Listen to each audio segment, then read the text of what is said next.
Welcome to the Net Report, your go-to show for all things tennis, breaking down tournaments, players, and performances from around the globe.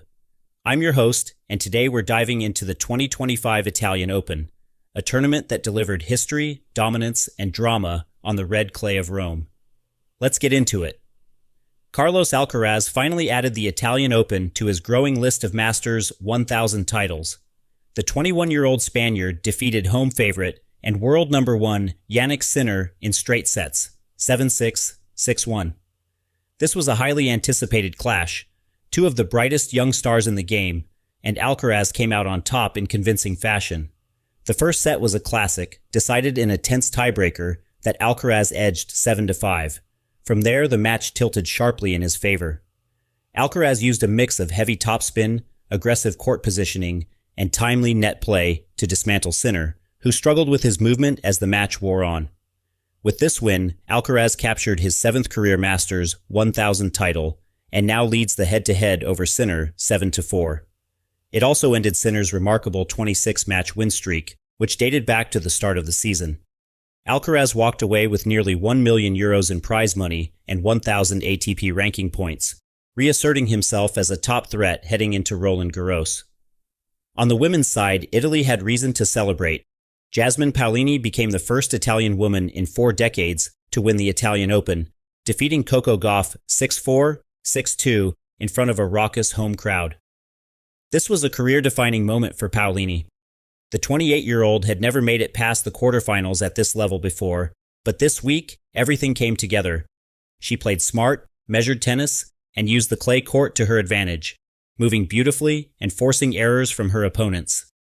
In the final, Gauff struggled with unforced errors, racking up 55 in total. Paolini remained composed throughout, playing with variety and purpose. She becomes the first Italian champion in Rome since Raffaella Reggi in 1985, and with this win, she rises to a career-high world number 4. Paolini's incredible week didn't stop at singles.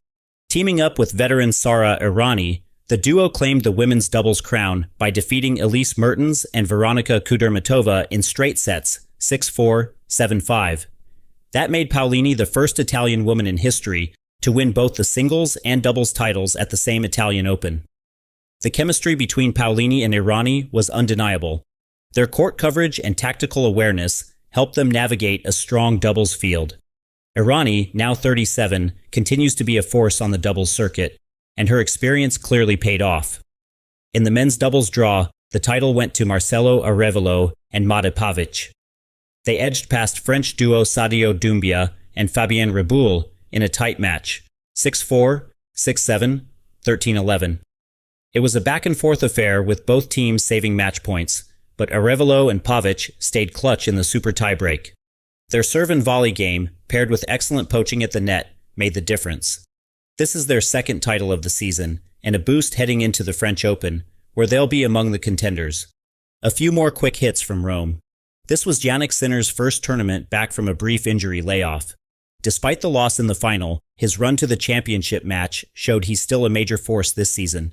Coco Gauff, despite the final loss, made her 3rd career quarterfinal in Rome, matching a stat Serena Williams accomplished back in 2008.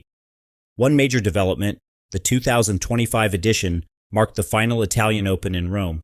Starting next year, the tournament moves to Milan, a controversial decision made by organizers amid ongoing logistical and financial debates.